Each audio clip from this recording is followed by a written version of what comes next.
Okay. What was that question you said you wanted to ask me earlier? Why are Nigerian politicians not listening to the cry of the masses? Hey, you are very funny, my dear. You are very funny. You see, it is normal, it is natural for the poor masses to always complain. In fact, right from the time of Shehu Shagari, Tafawa Balewa, and all the rest of them, the poor masses have always complained about the leaders not listening to them.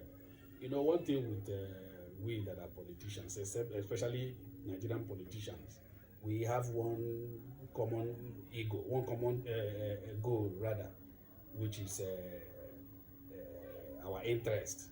When it doesn't benefit us, when it doesn't affect us directly, then it is not important.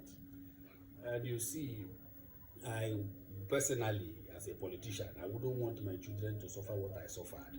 You know, that is why I try to save up money for my children. For instance, I want to save $200 million for each grandchild of mine.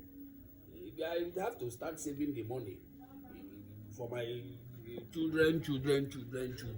If this one is to deliver 5 children, know that I have to save $200 million for each of them, multiply by 5.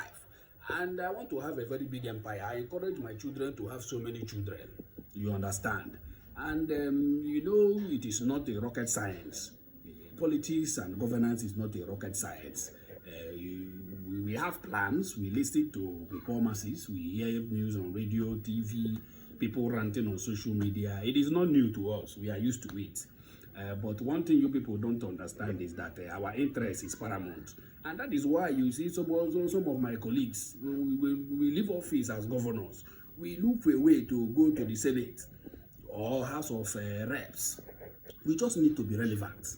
Or we look for ambassadorial appointment somewhere or a ministerial appointment, even as low as SA to the president or even to the governor again.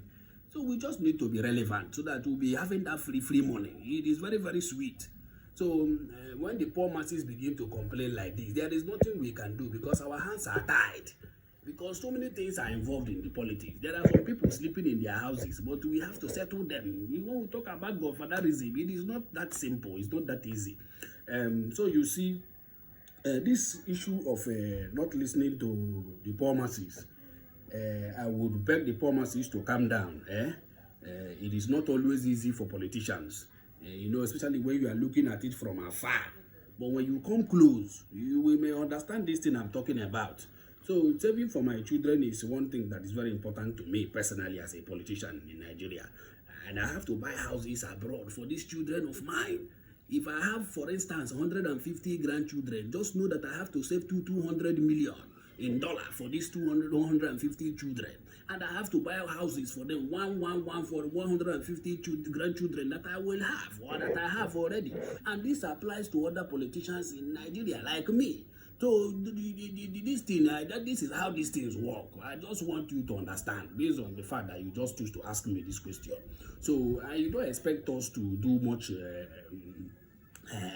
work. There will be little or no significant development because this money is not even enough. That is why we keep borrowing. We keep borrowing and borrowing. In fact, we are considering printing more money, like 5,000, 10,000 naira notes, so that this money can be enough to do what we want to do. You understand? It's not easy. It's not even easy for us.